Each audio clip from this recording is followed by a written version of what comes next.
Hi friends, இப்போ நம்ம என்ன பார்க்க போகிறோம்னா பருப்போடை தான் பார்க்க போகிறோம். பருப்போடைக்கு நான் ஒரு 1.5 கிலோ பருப்பு ஊற வைக்க போகிறேன். ஒரு 10-15 வரமிளகா பாருங்க, தண்ணி ஊற்றி ஊற வச்சுக்கலாங்க. நல்லா ஊறிருக்கு. ஒரு 4 மணி நேரம் ஊற வச்சு பருப்பு நல்லா ஊறிட்டு இனிமேல் அதை அரைச்சிக்கலாம். பருப்பு அரைச்சாச்சு. இதில் வெங்காயம், பச்சை மிளகாயெல்லாம் போட்டுக்கலாம். பாருங்க, இப்போ நம்ம அடுப்பு பற்ற வச்சுட்டோம். எண்ணெய் சட்டி நல்லா காஞ்சிருச்சு. இப்போ எண்ணெய் ஊற்றிக்கலாம்.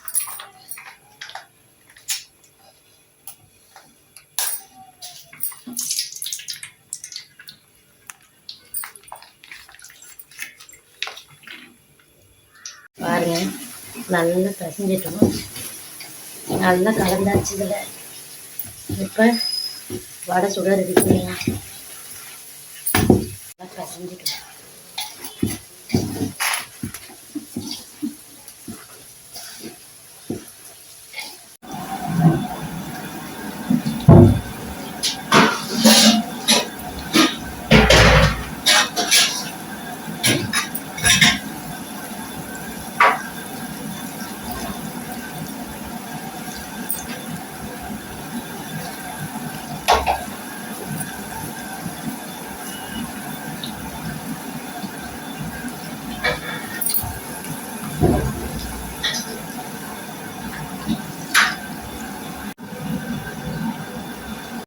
பாருங்க, வடை ரெடி ஆயிடுச்சு.